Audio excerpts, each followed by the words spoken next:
Rich guys make me so wet. Marry rich. It's all that matters.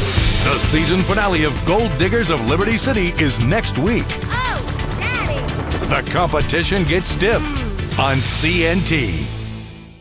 They're back, and they're front. 2 bimbos, 4 massive breasts, 2 tiny brains. Conjoined twins, Season 2. What happens when one finds religion and the other finds work as an exotic dancer? Find out, only on CNT.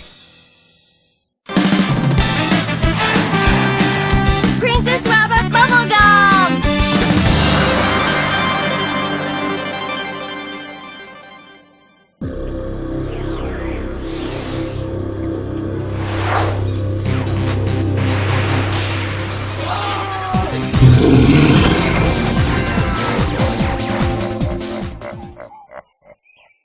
It's okay, it happens to a lot of guys. You never know what radiation exposure can do to your stamen. Oh, this is so embarrassing. Look, please don't blog about this, baby, because I never had this happen before. Oh, no! Yes, Master. Get your ass back down to the training facility. I know I'm late for the sexually arousing training montage. I was just, tending the garden. Are you even listening to me?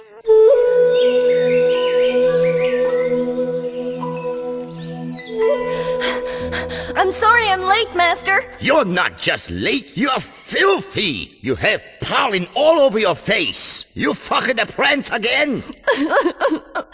Master, why have you never told me about my parents?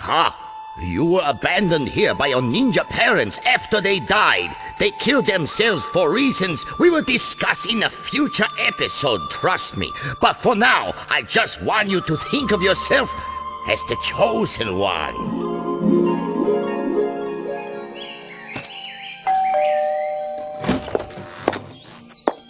What the fuck is this?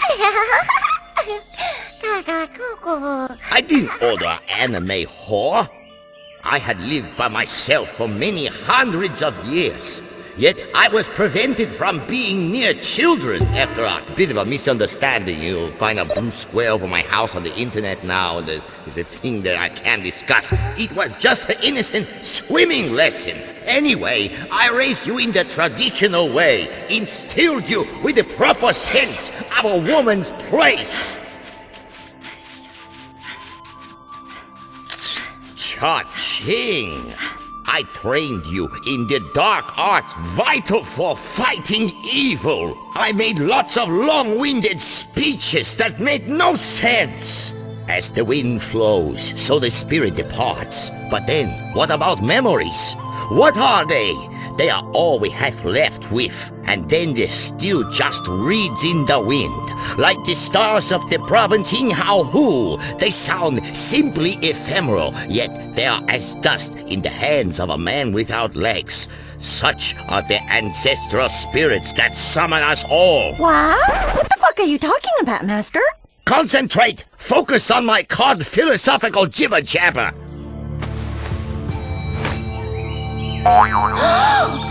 Yes, I think you understand now. You're nearly one with the sword, yes, yeah. Soon you'll be ready for 2 swords at once. Then you get paid extra. But how do I know I'm destined to be a great warrior? And why do I always have to wear such skimpy clothing for training? And why do I have to have a cute teleporting animal sidekick who never does anything useful? Saki! Oh, Saki, you made a mess, you annoying turd! Why? Merchandising, of course! You have all the makings of a great warrior. Eyes as big as saucers, natural pink hair, ridiculously huge breasts, a hairless vagina that you have no shame in exposing, pencil-thin arms. Come on! You are ready for the final test.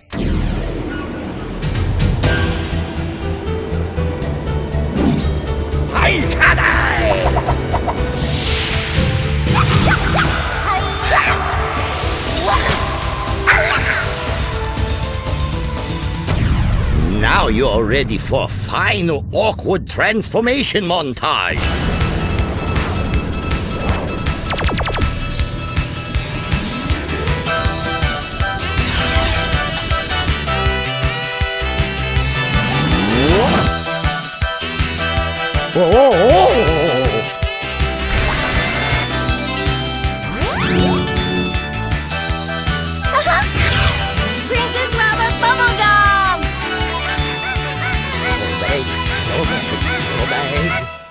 You are the only hope we have. Save your dead ninja parents' souls. Team up with a moody, angst-ridden, overly effeminate, androgynous, sword-wielding teen boy. Defeat the alien armada. Loop animation a lot to save production costs. Just like last time? Yes, only this time, futurist Tokyo is not under threat from the forces of darkness. It's not? No! It's under the threat from the forces of evil. Now, trust me when I say this. I'm a total expert in this area. The forces of evil just can't stand the forces of darkness. They can't? No! Please, one is East Coast, the other is West Coast. I mean, if you listen to the way that they sound, it's completely different. One doesn't even use instruments in the tracks. The other one is all like looping and like... You know, like that stuff. They tried group therapy and everything, but it hasn't worked out. Let's head to the next scene because I'm talking nonsense again. Oh, yeah! Stupid bitch! Wahoo! Ha-ha! Ooh, yeah! Hey, why didn't you help me? Oh, too horny to fight crime. Why do I have to say that line in every film? This is terrible. Merchandising. Oh, okay. That sounds artistic. Oh, excuse me. What's wrong with you? Are you blind? What, yes. I'm so sorry, me and my big mouth. My sight was taken from me by the shogun of Teppanyaki. It was this terrible hibachi accident. The onion volcano was too powerful, and my parents were burned alive. I'm a blind samurai. I'm unable to love. You're not exactly a samurai. Yes, I am. Well, then you picked out the wrong costume. Shut up. This outfit is easy to make into a plastic doll. Okay. Well, I wanted to be a ninja, really, but like, I mean, your parents are ninjas, and like, they dead, which is like, even better. So like, they made me into like this goddamn samurai, like... Yeah? Well, I'm a sex fantasy for creeps. Oh, that sucks. Tell me about it. Anyway. You want to hear something that sucks, okay? The last thing I saw was a man flipping shrimp tails into his hat. Imagine that, okay? Get your mind around that. Flipping shrimp like on a cruise ship. Forever. For eternity. Terrible. What a strange way to go blind. Well, at least he won't be hard to find. I could help you get revenge on the shrimp tosser who took your sight. But it won't be easy. He has restaurants at strip malls across the world. What's your quest? Visit the graveyard. I have to visit the graveyard. And pick up a carton of Redwood Lights on your way home. Remember, lights, not the Mentos. I am jonesing.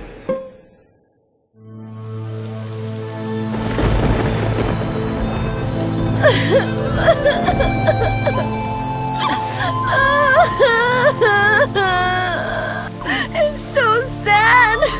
This isn't the right graveyard, but it's the only one I could find. Pee-pee time. Okay, I'm just gonna stand here and look moody, okay? Fair enough. You're blind and you're dressed wrong. Shut the fuck up, bitch. You jealous. Come on, let's get out of here before anything interesting happens.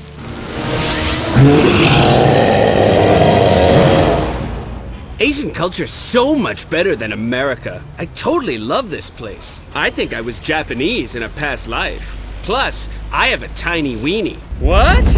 Ah! Oh no! Use Panty Machine come alive! It's a terrible cliche! This is it, the final fight sequence. Oh, another fucking montage! Help! I'm poorly dubbed and we're running out of funds for translation. This story makes no sense. Hi-ya! Take that! Ooh, I'll scratch you! Dead body freezer box telephone! Yes! Translation problem!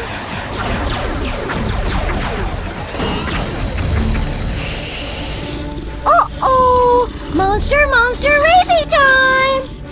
Remember your training. Merchandising! No! Submitting to bizarre male fantasies of women in a completely non-misogynistic and sexually healthy way. No, I never got that part in training. Hey, get out of there! Well, look, just lie back and think about merchandising. Holy ninja, you can fit all of that up there? Help! You're on your own now. I'm sorry. Blind boy whose name I can't remember! Help! I can't. My translator is a maroon. I'm sorry, girl. Hiya! This is horseshit! I'm being raped by a robot and helped by a blind chump with a dodgy translator, while my master is a sick old pervert, and I'm completely out of montages. This calls for a cliffhanger. Saki! Ooh, Speedball makes Saki sick. Help me, someone! Hey, what about my dead parents' souls? Oh shit, the scriptwriters forget about them again. Oh boy. Join us next week for another episode of Princess Robot Bubblegum. And don't forget to pick up the feature-length film that went straight to DVD. The saga continues in Princess Robot Bubblegum and the Kitty Lover Shiny Bikini Ninja Super Party Time Dimensional Dragon Hole. And pick up the video game available for handhelds, Princess Robot Bubblegum LXVII, Repressed Destiny Sparkle, the action RPG. Oh shit! Too many numbers! And of course, trading cards, uncensored manga, and collectible figurines for lonely people to stick on their desks in lieu of friends. Plus, an assortment of other quality branded merchandise. Too horny to fight crime. Visit PrincessRobotBubblegum.com.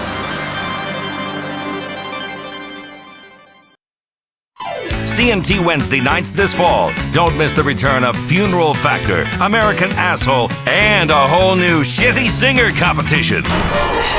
This is CNT.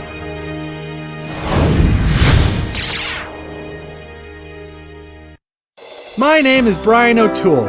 As a kid, I always wanted to make a difference in my community, and I didn't read so good. Most careers were closed to me. That's why I joined the LCPD. Now I'm on the front lines, helping tourists and fighting terrorists. I rifle through people's bags on the subway to protect freedom. I arrest protesters at political conventions for straying outside the free speech zone. We vigorously enforce the open container law and aggressively protect the environment. Maybe you love car chases just like on TV. Imagine being able to do that every day. I'm protecting freedom, whatever the cost. I'm a hero, and I know it.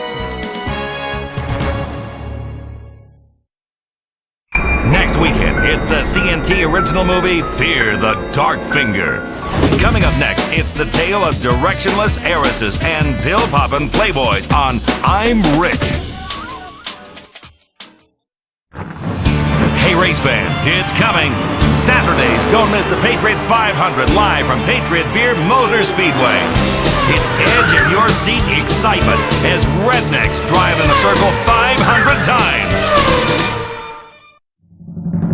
Welcome to I'm Rich, the show that puts avarice firmly on the national agenda as we zealously and emphatically discuss things rich people have. You'll never afford, and anyone with good taste would never want.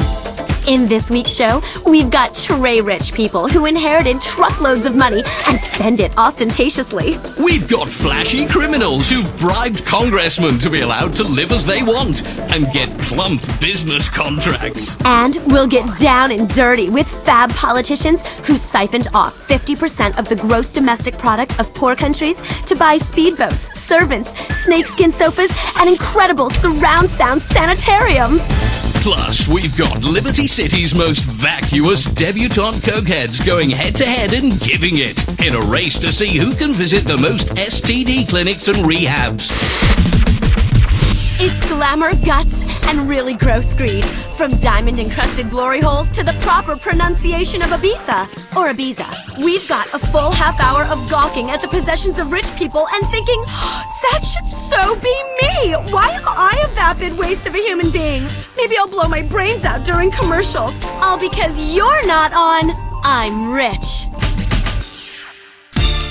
First up, Chloe Parker. If you don't know who she is, you're a pop culture retard, and that's deadly serious. This 24-year-old sometime felcher, an heiress to a magnostronomosity of a fortune to the tune of $950 billion.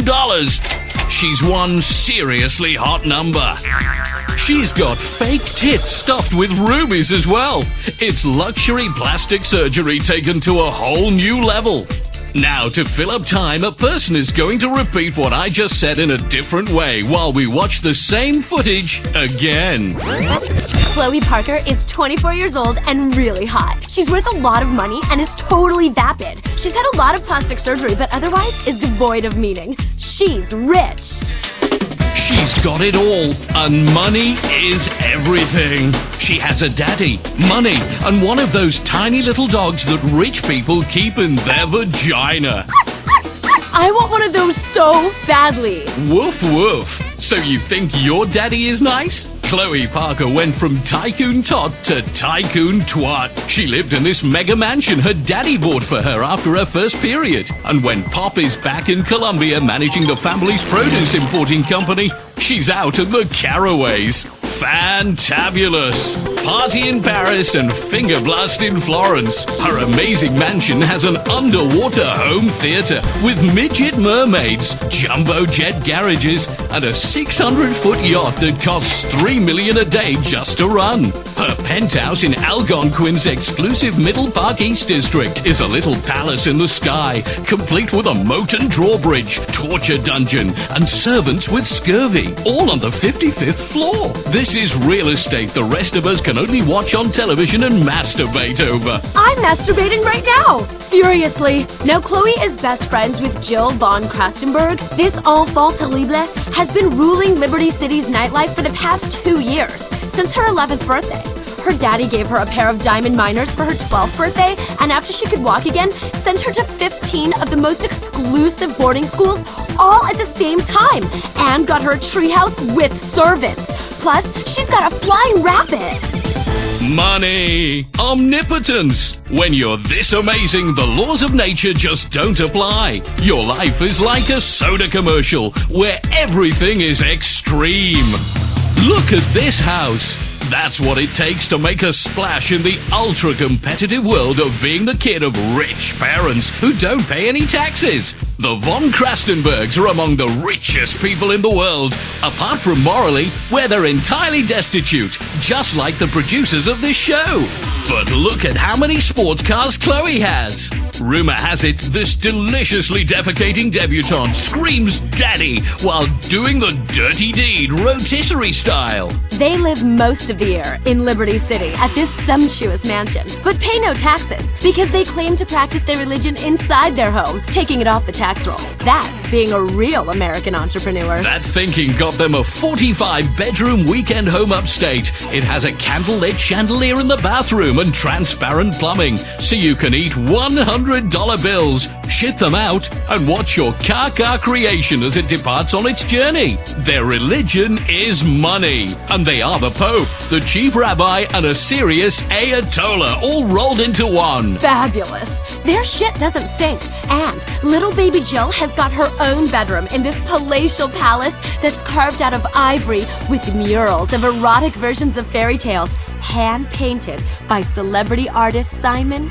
and Nigel. That's how the rich live, with pictures of Little Red Riding Hood taking it in the can from the Big Bad Wolf. Let's take a break while we ponder how all the middle class is just like Red Riding Hood. When we come back, Algonquin's hottest playboy discusses how he spends his money on worthless shit.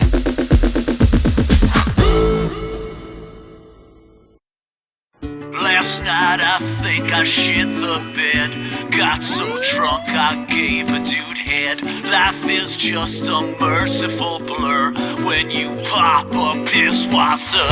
Pißwasser, don't drink it slow. 3 a.m. buy some blow. Sleep in the bathroom on the floor. What really matters anymore? All the crap you do all day.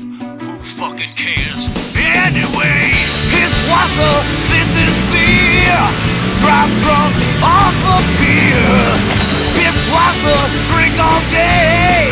It helps your troubles go away. Yeah, yeah. Pißwasser, cheap German lager for export only. Next week, don't miss the CNT reality show Conjoined Twins, a hot night out. This is CNT.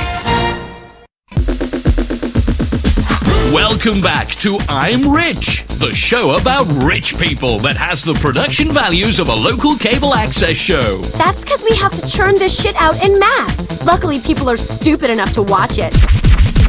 Speaking of churning it out or bopping your baloney on the face of humanity, here's another vacuous rich person we're going to promote for reasons that are entirely beyond anyone's understanding. It's top Algonquin playboy, Tony McTony. TMT is like TNT. This fast-living, fast-fused but vertically challenged bachelor and Internet 2.0 millionaire has agreed to talk to us about what being rich is all about to him. Since I became really rich, my life is incredible. I got a place with a glass floor, so I can take it up some skirts with a special camera, and a glass elevator that got a glass jacuzzi in it, and I ride up and down for hours. You know what? I'm gonna rub your nose in it. I gone from nerd to hot, quicker than you could say $750 million in stock ops. Tony's place in Los Santos is legendary. Tony may only be 5 foot tall, but what he lacks in stature, he more than makes up for in sports cars. Why have one luxury Italian Infernus sports car when you can have 2? And why have 2 when you can have 15? All exactly the same. Each one has monogrammed seats with the special Tony McTony logo. Since I became rich, I realized I needed a logo. So I got the best logo designer to make me one. It cost $15 million just to have it created. The silk thread was shit out by a Trappist monk. It's a yellow M done in an arch on a red background. You've never seen anything like it, people. My towels, my condoms, my gold rim jobs, all of it with the Tony McTony logo. Bitches loving niche. Tony also hires women to sit cross-legged and topless in leather pants in bird cages hung from his ceiling, and they meditate so people really realize just how rich he is. Now I get laid all of the time, which is great because I was a virgin up until about 6 months ago. Tony spends his weekends powerboating up the Humboldt alongside Algonquin, while he gets his special platform shoes hand-built by Eskimos out of Moon Rock. He likes to get back at the kids who beat him up in school by buying the companies where they're employed and sacking them. Hey, I'm not bitter. I'm just a tiny guy with a lot of cash. Next up, we've got Alfonso Vasquez. This guy's rich, and he's got a seriously hot daughter that he's gotta have trouble keeping his hands off of. And wow, is his wife a bitch? She took half his money, just like a slut will. But that half, he doesn't even need, because money rolls in so fast, he has snow shovels to pick it up. Alfonso keeps his daughter January Natasha Vasquez dripping in diamonds. She says she's even got her labia beautifully baroqued with an enormous 7-carat stone. She's a role model and knows it, showing girls exactly where their vaginas can take them if they try hard enough. But being this wealthy totally has a downside though. See, she's terrified of trees and afraid that elves will abduct her and have their way with her. And she's never even had to learn to read or chew. It's so awesome. In her world, nothing is impossible except humility and basic spelling, especially when a manservant chews your food and spits it into your mouth. Private jets, fleets of $300,000 sports cars, waterfall waterbeds, plus they've got a plasma TV in the toilet bowl to watch your favorite shows while you're making yourself throw up an $800 meal. That's what being rich is all about. It doesn't get any better than this. If heaven exists, it won't be this good. Coming up next, boats, yachts, and twats. It's the decadence that you dream of, and it's only on I'm Rich. This is CNT. My name is Stephanie Pearson. I tried dating, but it mostly ended in me just getting desperate and blowing homeless guys. Then I met Nathan on LoveMeat.net. We totally hit it off. Then he slit my throat and killed himself. Now we'll be together forever. Thanks, LoveMeat. Meet the man, woman, or beast of your dreams. Meeting someone is as easy as logging on, paying for a lifetime subscription, and receiving emails from the worst dregs of society you always feared were out there. LoveMeat.net. Welcome back to I'm Rich. In this section, we've got an in-depth investigation into corruption and scandal in the charity industry, alongside a report from the front line of poverty in our own country and how bent politicians are wasting the money you give them. Only joking. Who cares about tales of woe when we've got tales of wow? We're going to talk about wealthy people like they are in any way interesting. And we'll point out how pathetic your life is because you don't have emerald-encrusted toilet paper or a pet dragon that shits pizza. That's amore. Speaking of shit. Liberty City has taken decadence to a whole new level recently, officially becoming the world's capital of stupid money when 5 generations of inbreeding created a wasp icon so drunk with fame and wealth he doesn't even know his own name. Lyle Cleethorpe V's ancestors made their fortune selling tobacco and slaves, both of which are good. But the Emancipation Proclamation didn't get his family down. They import all their labor from Mexico for pennies, making him mega ultra party time rich. He spends his time sleeping with models whose shoulder blades could cut paper, holding court at the fanciest clubs in town, such as the legendary celeb hangout Maisonette 9. And driving sports bikes while high on drugs. It's the American dream. He's talentless, pointless, and tedious. And we're talking about him because advertisers will pay for spots on this show. Let's think about that for a second. There. A quick reflection is good. Now, let's get on with our lives. Stay jealous, people. I know I will. It's the decadence that you dream of. And it's only on I'm Rich. I'm Rich is brought to you by Crapia, budget lifestyle solutions made from particle board. Rimmer's sunglasses, sight for sore eyes. Al Dente's, all the Mamma Mia you can eat. Trackify Wireless, keep tabs on the ones you love. Big Log Cereal, who doesn't love big logs in the morning? Wife Beater Gin, the way to relax when you want her to shut the fuck up and let you watch TV. Bean Machine Coffee.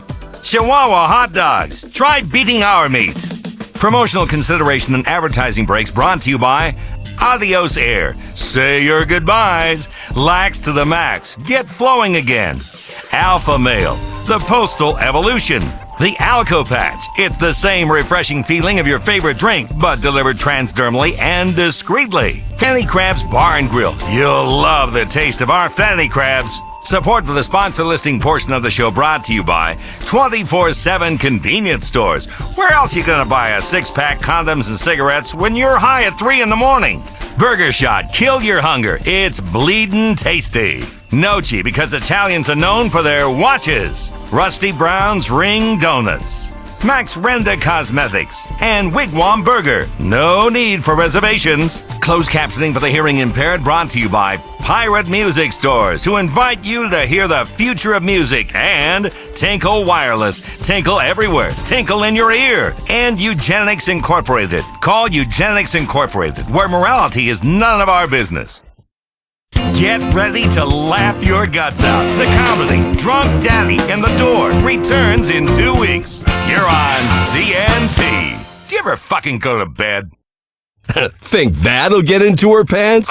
No way. You need something classy. Super classy. Super Classy Touch Limo. Prestige can be purchased and even rented by the hour. Feel like a player or a rich executive who just got a bonus for laying off 10,000 employees. Get exotic. Our limos feature hot tubs, pool tables, pizza ovens, leopard skin, firing ranges, flat surfaces for laying out rails, and jungle swings all on wheels. Super classy. Nail that prom date, personal assistant, or grieving widow in style. Contact Super Classy Touch Limo today.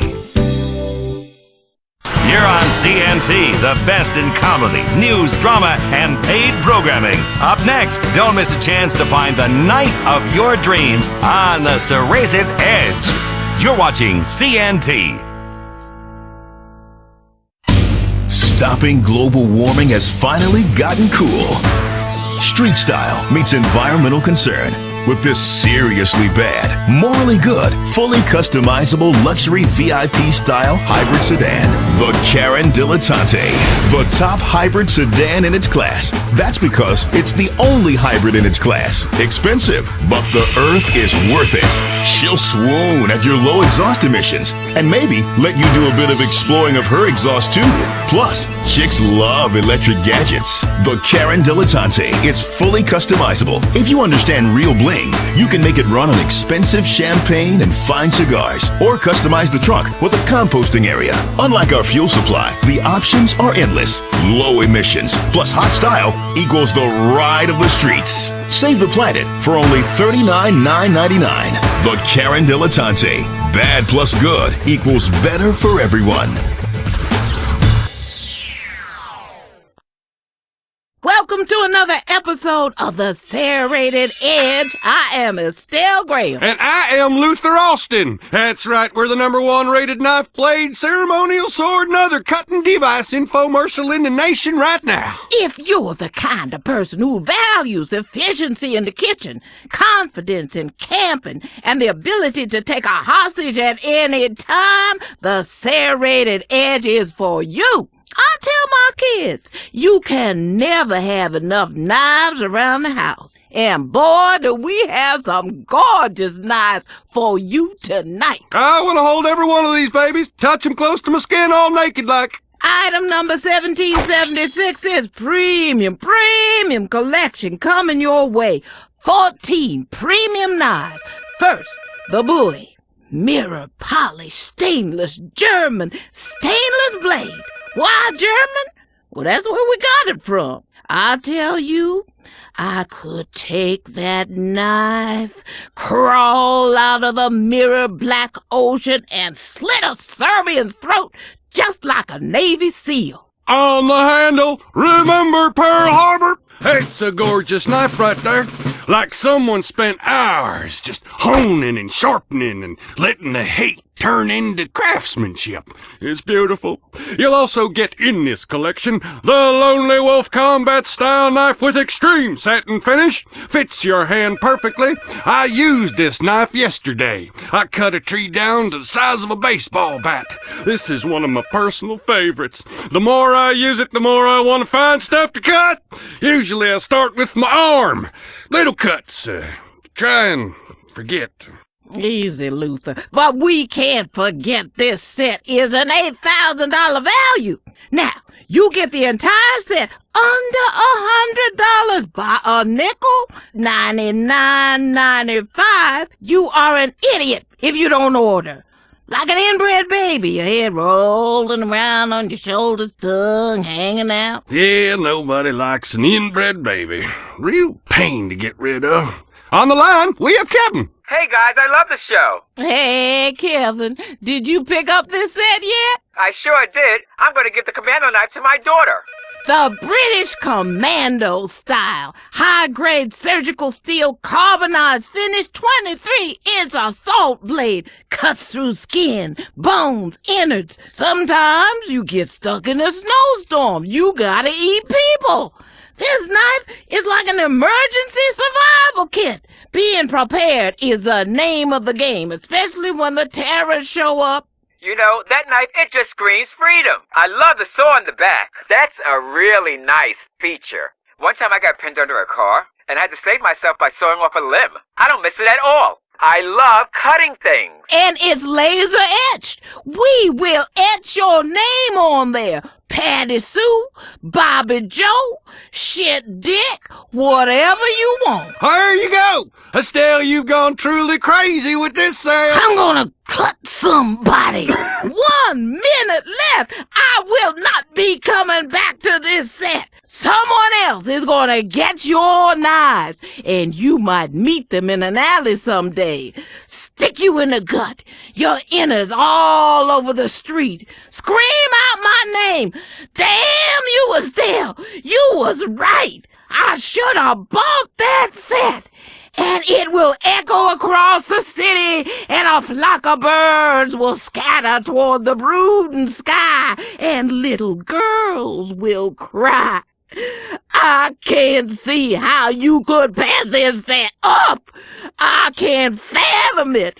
Don't be an idiot. Okay, this knife here is a half Whittler extreme. You can sharpen a stick, hide up in the trees, wait for something to come by, jump down and stick it in his throat, grab him squarely by the gonads, look him in the eyes, say, "It's your last day on earth, son. Prepare to meet your maker. Tell him Estelle sent you."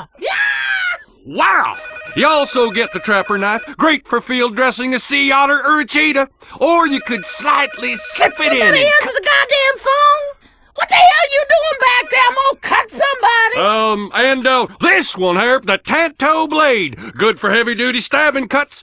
You can hide it in your boot. That's right. Your captors got you holed up in a Mexican prison. You say, "Hey, amigo, can I get a cigarette?" He says, "See." And then you say, "I gotta tie my boot." And then you come up and stab a fool in the neck and watch the lifeblood drain out of him in horrified surprise. You can't pass up this collection. 14 knives, carry several at once. Time is a-running out. Let's go over here. We're gonna go over to the sword collection. Item 1863, 19 swords, first a double katana, similar to what you see in a movie. This is a genuine reproduction samurai sword. Steel blades. You carry these on your back to sporting events or dates. It's about being a warrior. 6th century Japan.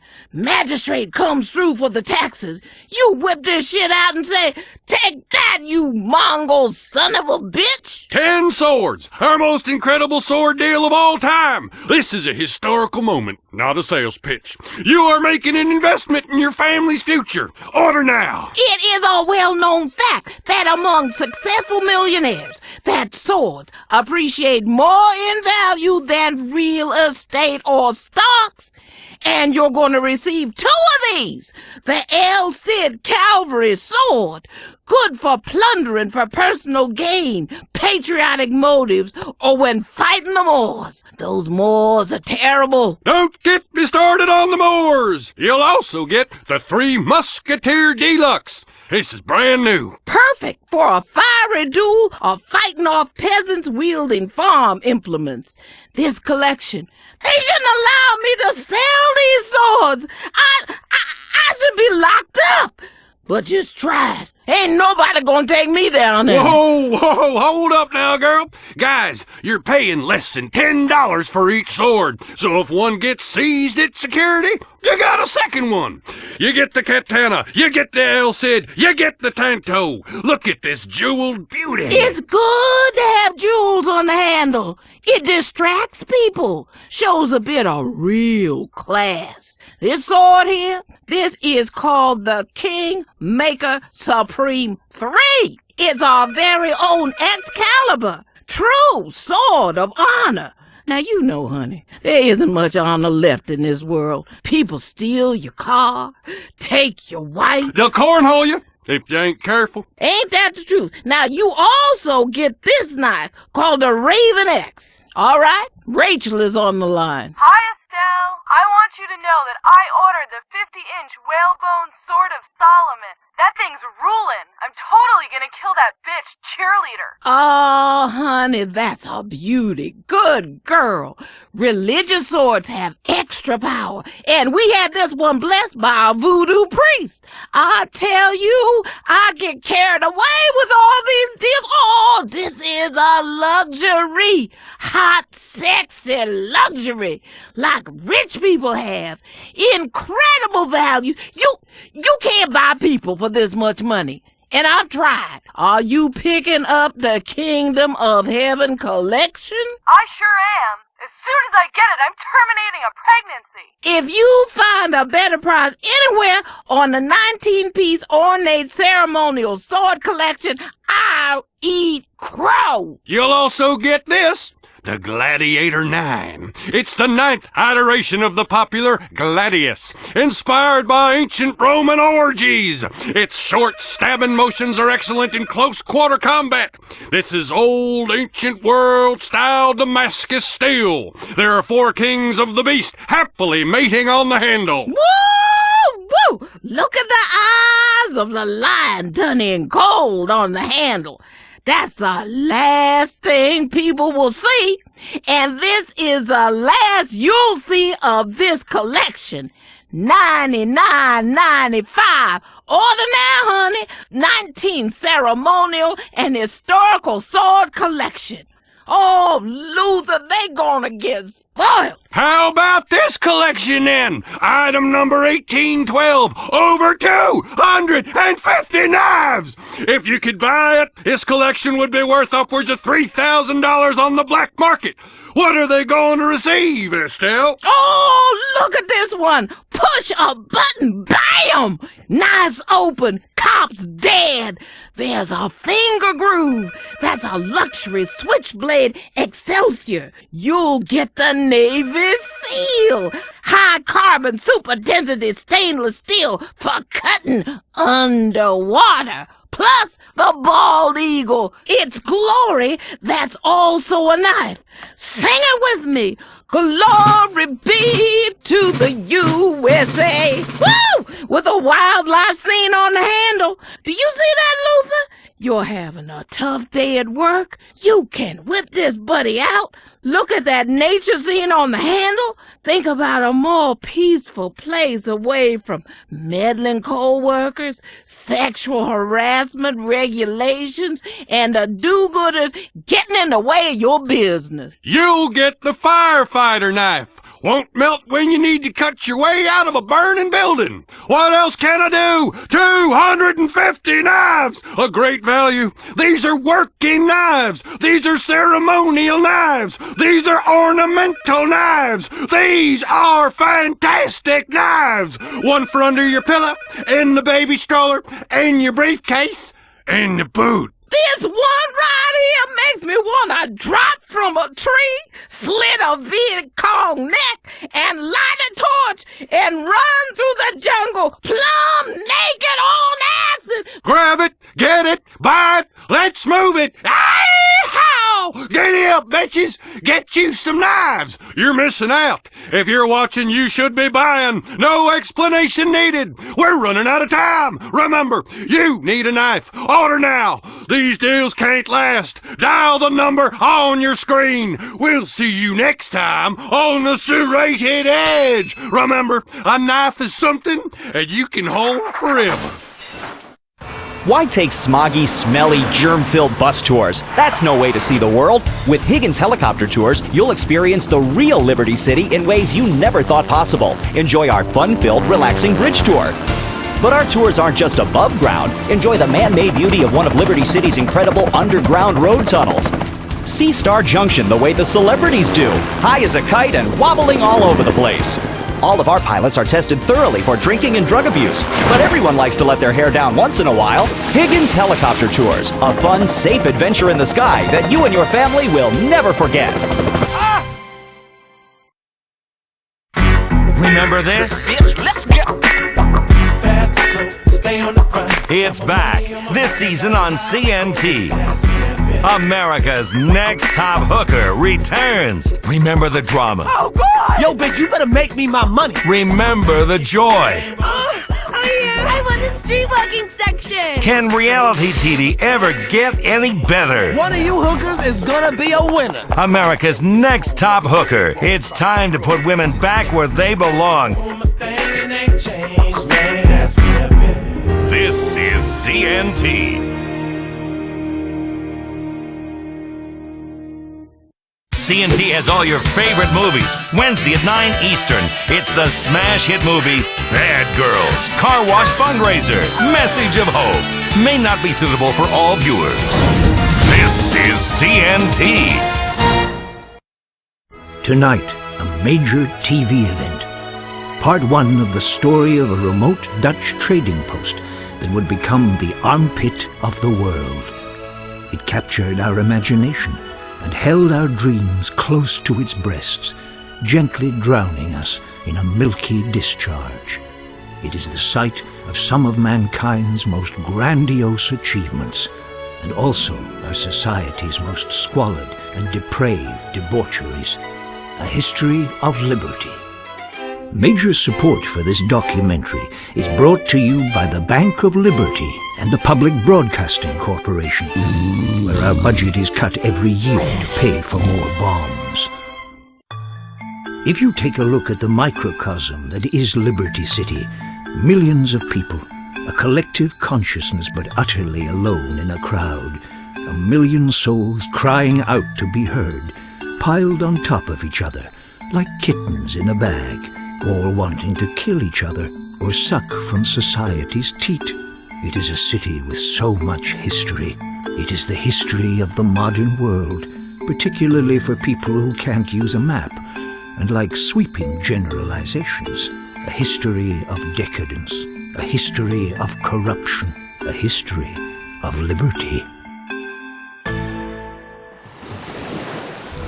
On September 4th, 1609, Horatio Humboldt, an English explorer hired by the Dutch to find a new place to sell weed, steered his trusty ship into the mouth of a great river, the Humboldt, which he wrote in his log.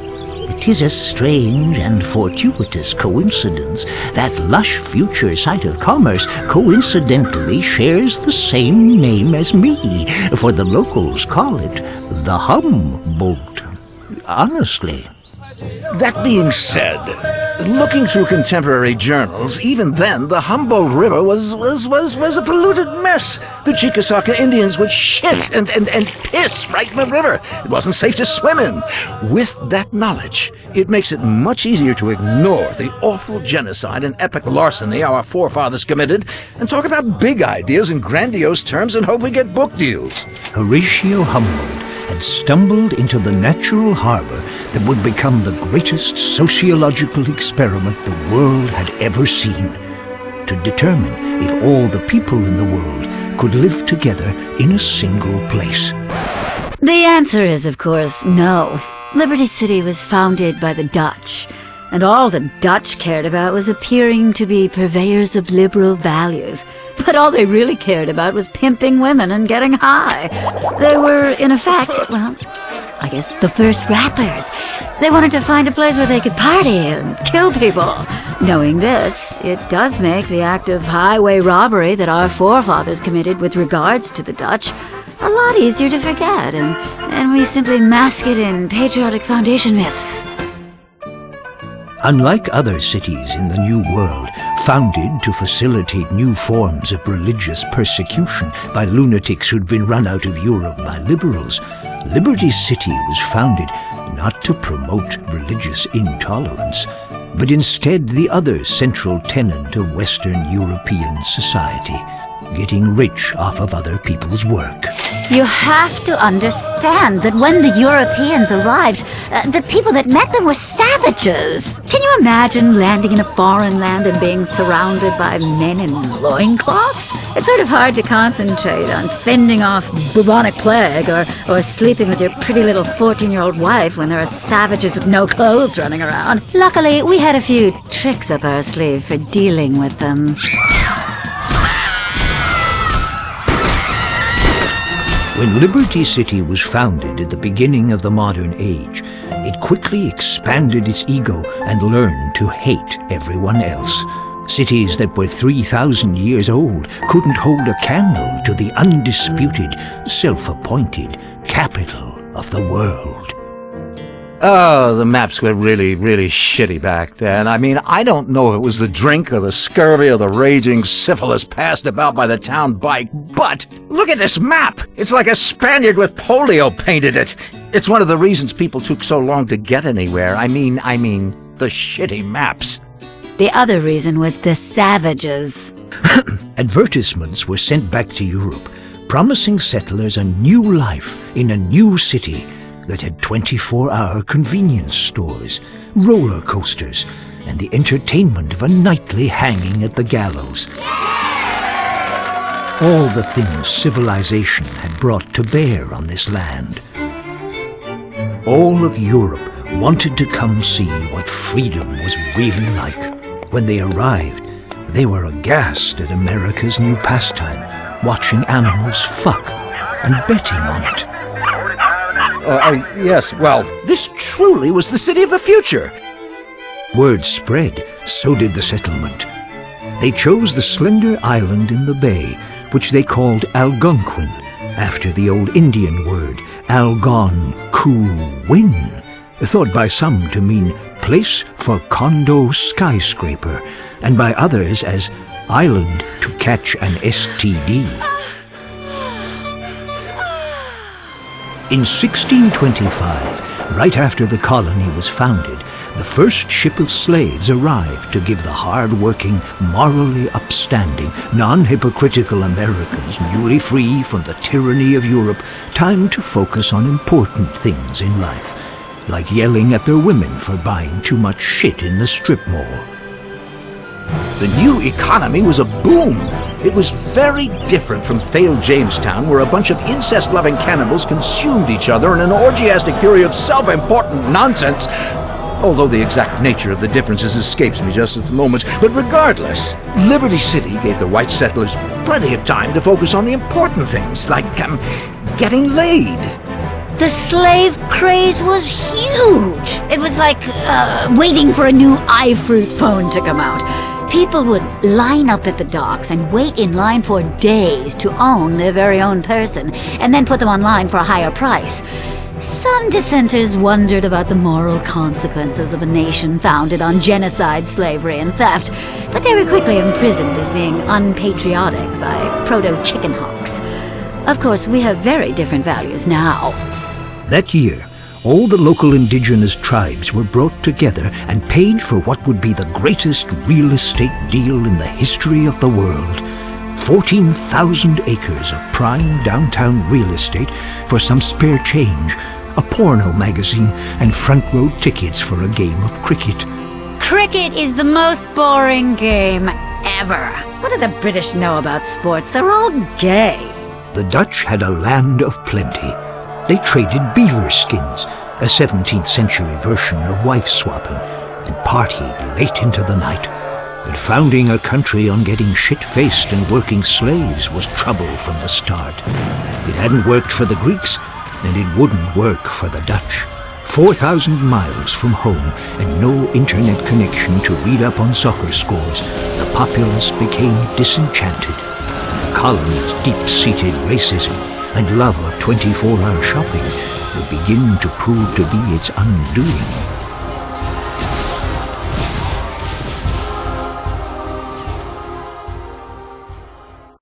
What happens when you take a whole chicken, pack it full of mashed potatoes, top it full of gravy, insert some corn, then deep fry it? You've got yourself a meal. The all-new stuffed pollo Toto Frito, now at Cluckin Bell. The meal in one just got massive. Cluckin Bell. Liberty City, you don't need money to drive away at Sully's. How about the Farachi? Here's a fine racing machine for you. There's been a lot of special moments in this beauty. So special, there was an Amber Alert issued. They never found her, but it's yours for $7,999. Enjoy the power of the open road today. Oh boy, Sully's got a nice one for you here. The Emperor.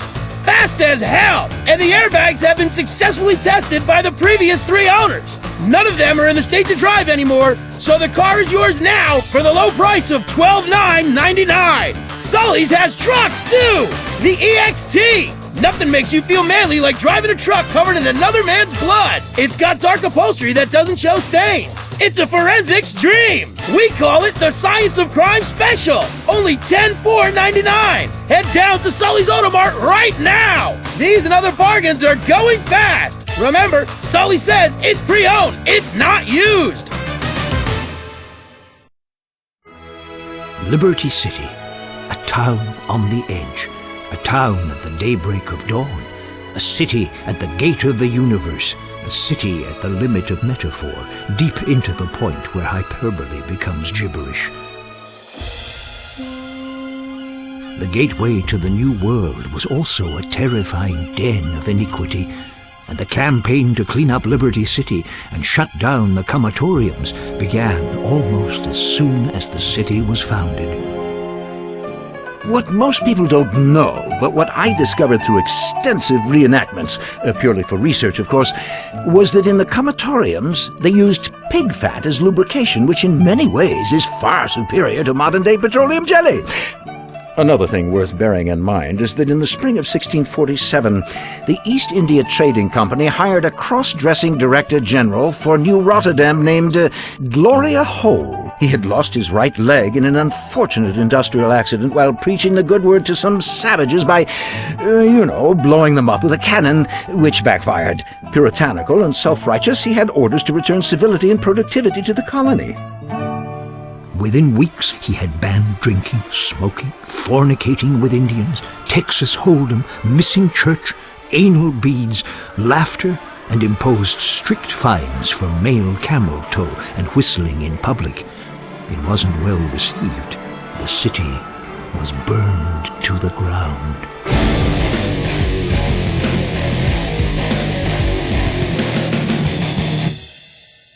Within a few years, New Rotterdam had become so diverse that the Dutch had become a minority in their own colony. Then, just like today, nobody paid attention to the Dutch and only passed through to get stoned or screw a hooker while pretending that they were going there to look at the depressing paintings and smelly stagnant waterways and wooden shoes. Diversity was troubling, and with diversity comes chaos, as we know to our peril today. Nietzsche said that, and he was so clever he ended up in a lunatic asylum. Then, leaders began to fear the worst. They were totally petrified of the Jews showing up. Taxes were reduced so everyone could afford their own firearm, and a pattern for the country was now set in stone. Ignorant, scared xenophobes armed to the teeth trying to protect their borders. It's always been a great nation. What? I'm not racist. On August 27th, 1664, heavily armed British warships entered the harbor. The colonists signed a petition requesting to be ruled by the British, so they wouldn't have to brush their teeth any longer and could be certain they were better than everyone else.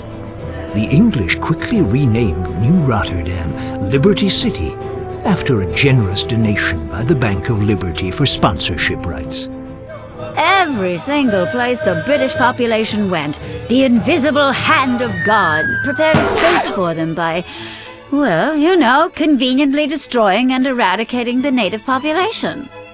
Soon the colony expanded, and areas were named after heavily inbred members of their Germanic royal family. Broker was named after Sir William Broker III, the king's bastard son, who was conceived by a milkmaid. The region to its north was called Dukes after the word dookie, as the people in the area smelled like shit. The peninsula to the north of that was named Bohan, after Bohan, a Dutch word meaning Dutch word. And the area across the river was dubbed Alderney, after Philip de Alderney, who was the only person who could tolerate living in an oily, mosquito-filled swamp full of industrial wastelands and soccer moms. But things wouldn't be quiet for long. Pretty soon, the residents of Liberty City began to fight with the British over taxes. Americans felt, and rightly so, that they shouldn't have to pay any taxes. Let the markets sort it out. Poor people will die, rich people will win. Welcome to progress. And so began the American Revolution, a bloody battle by men and women who wanted to leave the tyranny of England's tax structure that paid for burdensome health care and unnecessary public education. This was a war agitated by a number of musket companies who knew they would win whatever the outcome. And of course you can still see that rich tradition today. Americans don't want health care or education. No, we want guns and fireworks shows and wars so politicians can invest in armament companies and clean up. And of course we want drugs. Oh, yes, lots of those. Strong ones you take with young co-eds when discussing their thesis and then begin to rub their thighs while they say, "Didn't I hear you on that documentary?" and you whisper to them until they pass out. But I digress. The American Revolution was bloody.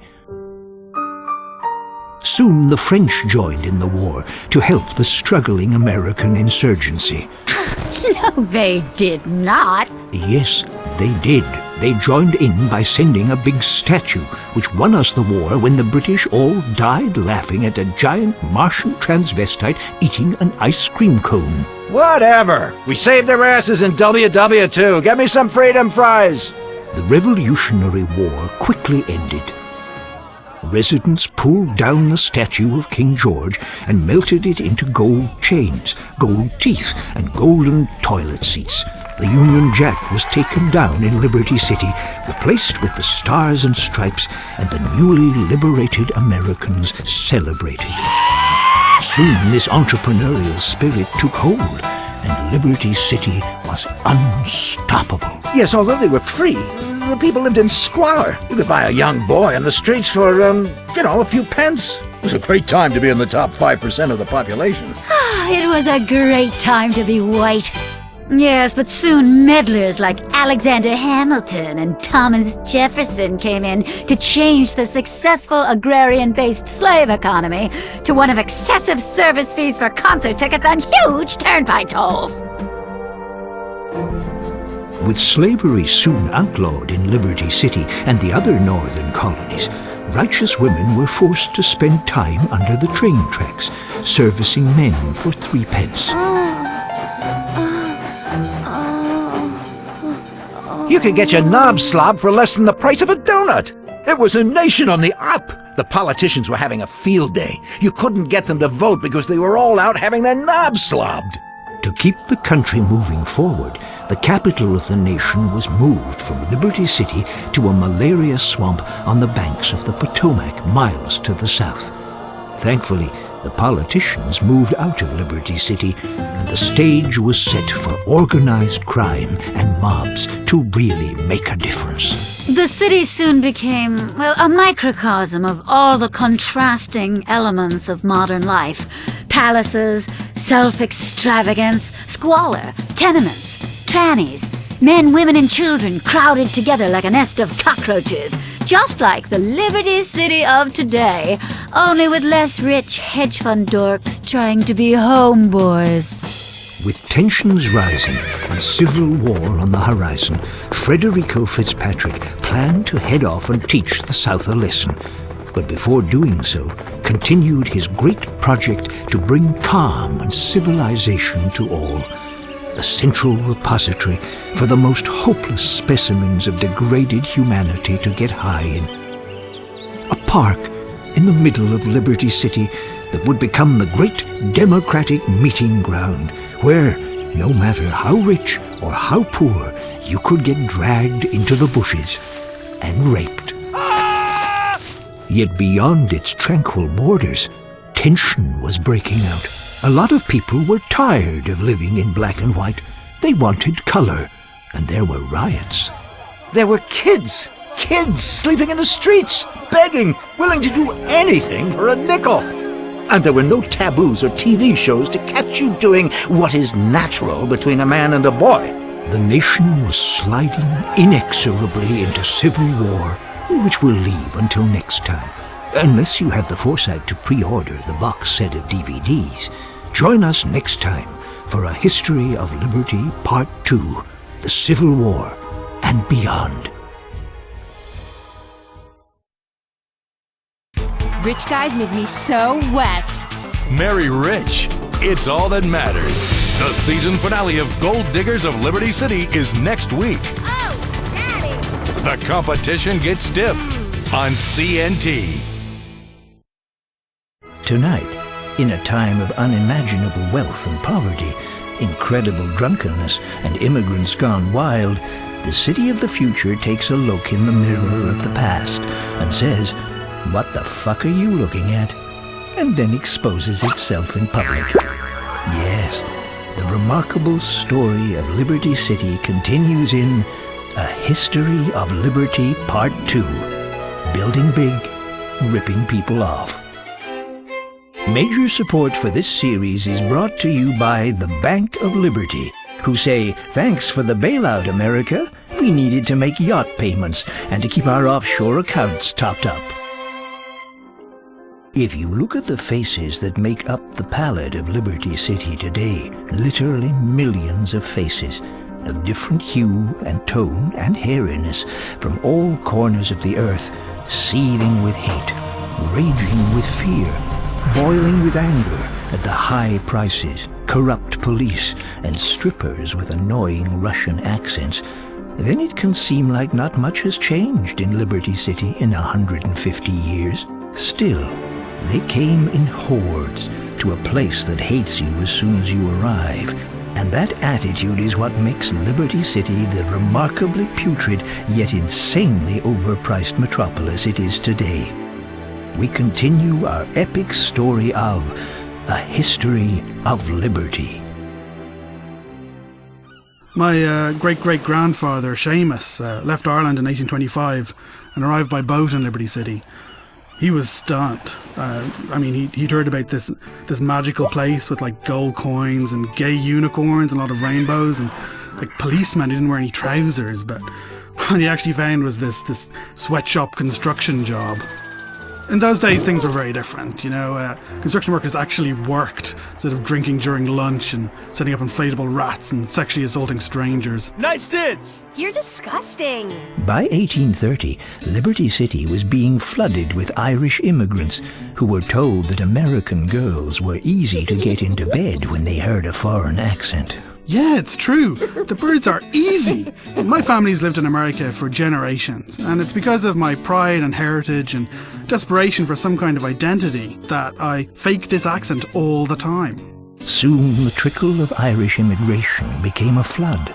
The Irish, who were so busy drinking and chasing rainbows and sleeping with midgets, forgot how to grow potatoes. A famine spread across the land. How do you mess up growing potatoes, for crying out loud? It's a tuber, for goodness sake. 1/8 of Ireland's population came to Liberty City in about, 15 minutes. Local businessmen loved it. Finally, they had found them a group of people they could pay less than they pay the blacks. It's about competition, a free market. Just like today, some people looked down on the Irish. Streets at night were full of ruffians. Riots broke out every evening. There were working-class riots against the upper class, anti-Irish riots, anti-black riots, anti-English riots, soccer riots, pacifist riots, girl-on-girl hot riots. Before the invention of television, most people had nothing more interesting to do of an evening than setting fire to their neighbors. At the same time, you begin to see this incredible migration from the south, migrating just like birds, shitting on everything and making too much noise. People from the south headed up to Liberty City because they'd heard now, hey, there's this place that's even more racist than where we live. And you can go there and hate people from all over the world, freely and openly, like a true American. The energy of the city would break over you like a fat woman climaxing. A sweaty, heaving mass that cannot be stopped. A disgusting, sticky, and smelly underbelly screaming in your ear, drowning your soul. And afterwards you feel terrible about yourself and promise never to drink again, hoping no one saw the disgusting trollop you left the bar with. You going out, baby? To satisfy the carnal desires of the population, the city's first newspapers appeared in the late 1830s. Residents instantly demanded less political coverage, preferring stories of moral degeneracy, crime, sex, muggings, and especially rapes, which were always on page 3. The Liberty Tree published its first edition in 1835, and every time they would expose how dishonest politicians were robbing people blind, the public would criticize the media for institutional bias. Anyone who badmouths politicians or big business has an agenda. Idiot liberals, usually drug users and open homosexuals, always unduly concerned about the truth. Scared of being left out of all the fun, early bankers showed they could destabilize society as well as anyone. In 1857, the markets of the exchange collapsed. You had huge panic in the financial district as everyone realized a bunch of assholes in suits had duped America with a giant pyramid scheme in which they made out like bandits and everybody else got shit on. The poor got poorer, and there was no Social Security or Medicare to help people. Yes, sir, those were truly grand times, when we let the weak die in the streets rather than prop them up. It's what America's all about. Every man for himself and steal what you can when no one's looking. To help the city feel better about itself, one of the largest public works projects in history came to completion. Middle Park. Oh yeah, it was really remarkable. They took a patch of open land and put a wall around it and spent a lot of public money calling it a park. The park was another example of unparalleled American ingenuity. Copy something from Europe and pretend you invented it. The builders of Middle Park hoped that the classes could now mingle and buy drugs from each other. However, African Americans were excluded from the park entirely. Oh, I don't know that. What? I didn't say anything. No, not much. You know, only elegant carriages were allowed. Working-class vehicles like lowriders and hybrids were barred entirely. The park had a list of rules a mile long. No picnics, blowjobs, walking on the grass, camp exercise, no baseball by schoolboys, and creepy old men were given an entire section where they could roll their balls around. But broker residents had a problem. Rowing to work across the Humboldt River was abysmal, and rowing home drunk resulted in many naval accidents. Plus, local manic depressives complained there was nothing tall enough to jump off and kill yourself. So construction began on the Broker Bridge. It was a boom for organized crime, who ensured that non-union workers were taken care of, and gave entrepreneurial residents of Liberty City a new place to dump bodies. At the same time, a dark cloud was growing over the fledgling nation. The rise of Liberty City was a menace to the Southern way of life. Focusing on education, arts, interacting with people of other races was such a threat to the incredible civilization of the South that some states began to consider seceding from the Union. These were true patriots. They loved America so much they wanted to leave it. Some residents of Liberty City were Southern sympathizers during the Civil War. They liked the idea of drinking a 12-pack of crap beer each night, eating at breakfast buffets, and listening to rock bands that played 2-hour guitar solos. In 1863, the first draft was announced to bolster Northern troops. The citizens were enraged, drunk and angry, armed with iron bars, ninja swords, survival knives, and Chinese stars. The draft riots began. An emergency message was sent out via telegram. Then, the telegraph lines were cut. The wealthiest nation in the world was in anarchy, and not the good kind of anarchy where you cop a feel in the mosh pit at a punk rock concert. Mobs formed, and to show the South that they had nothing on being two-faced bigots, rioters in Liberty City went and burned down an orphanage full of black children. People misunderstand. Well, it's a culture of heritage, not hate. You can see that in our Civil War reenactments in the park. We reach out to the black community, but nobody is interested in learning about history by getting the tar whooped out of them and then set on fire and shot. Strange, really, when you think of it. Yeah, it's strange, all right, huh? Nobody wants to spend a Saturday in the park getting lynched by dorks wearing tunics. Soon, horrible liberal musicians made protest songs asking America, "Civil War, what is it good for?" And America said, "We don't have TV yet, so it keeps things interesting." The Civil War was the crossroads of our nation, and at that crossroads was a truck stop, a fireworks stand, and a place to buy rebel flag souvenirs, and lighters with naked ladies on them. And one of those machines where you put in a quarter and that claw comes down and tries to pick up a stuffed pig, but it never really does. So you go out to your truck, and a lot lizard is out there, and she says, "I'll blow you for $20. And you let her. Then you kill her and burn the body. That's the American experience in a nutshell. The reason this war lasted for years was it took so damn long to pack a rifle. We Southerners moved slow and methodically. We chat a bit, tell a racist joke, go fishing, pack a rifle, take a nap. And sometime in the afternoon, when you get around to it, you try to find you a Yankee or colored person to shoot. We never had a chance, really. But we'll rise again, I promise you that. After quite a few years of hard fighting and cheap novels and terrible speeches, the war was over. Everyone could go back to the peacetime pursuits of mutual self-loathing and throwing bags full of turds at freaks. It was a time of leisure and rebuilding in the North as carpetbaggers had destroyed the great civilization of the South. A civilization they misunderstood terribly. Ha! The reason they're called red states is because of the bloodshed trying to get a bunch of hillbillies to act like decent human beings. Okay. Residents wanted to relax after having won the war and celebrating with massive tailgate parties, so the new art of leisure began in Firefly Island, a quiet seaside district that featured hot dog eating competitions, condoms floating in the surf, and roller coasters that derailed and maimed people. Plus, freak shows where you could point and laugh and make dwarves and hairy women cry. Oh, that one's my favorite.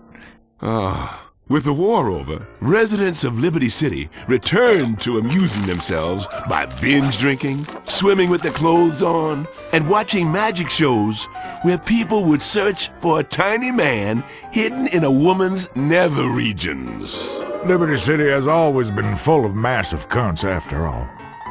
For once, I agree. And the city began work on a new project for its leisure class, a place of orgies and depravity, drug addiction and perversity, anxiety and sweat. The Liberty City Subway. Nothing unified residents of a city more than being squashed into one another on a subway train as they rushed from one important appointment at the Hatmakers to another at the witch burning. It's disgusting. People mixing together like some great cosmopolitan clusterfuck. Preserve differences. My leg is going numb just thinking about it. Liberty City went crazy for underground trains. The first station opened in 1874 and was inaugurated by throwing buckets of urine on the platforms. People loved it, although there was nowhere to go, as the first train did not get built for another 5 years, so they had to wait in the station for a very long time. So with this and the broker bridge, people were free to live in the suburbs and realize the joys of commuting. Apathy, alienation, shitty radio morning shows, and car key parties. And they were allowed to live amongst their own kind in the suburbs and feel safe. Even then, bridge and tunnel was a dirty word, just like flange. Ooh! Has anybody seen my medication for my angina? I mean you, boy. What's your name? Excuse me? Oh, be quiet. I didn't mean nothing by it. Come on, get over yourself. Hey, I can laugh at myself. What's wrong with you people? Seriously, I have angina. I could die of a heart attack any second. Where's my medication? I'll bet you stole it just to get high. Say what? Are you hillbilly? With that, the island of Algonquin was free to grow into the capital of a massive metropolis, to expand beyond its borders. So what did they do? They built massive skyscrapers and looked down on the other boroughs, of course. Is there a doctor in there? Boy, get me a doctor, please. Ah! Oh. Ignorant cracker. Just like today, it was a city of birth and death, of decay and renewal, of double-headers and double-enders. Finally, Liberty City was beginning to take its modern form. Overcrowded, smelly, but impressive and grandiose, full of rich, unhappy people and poor, greedy people, all living cheek by jowl, like swine in a pen. But the city wasn't out of the woods yet. Soon, something would be invented that would change cities forever. Which we'll leave for next time on A History of Liberty.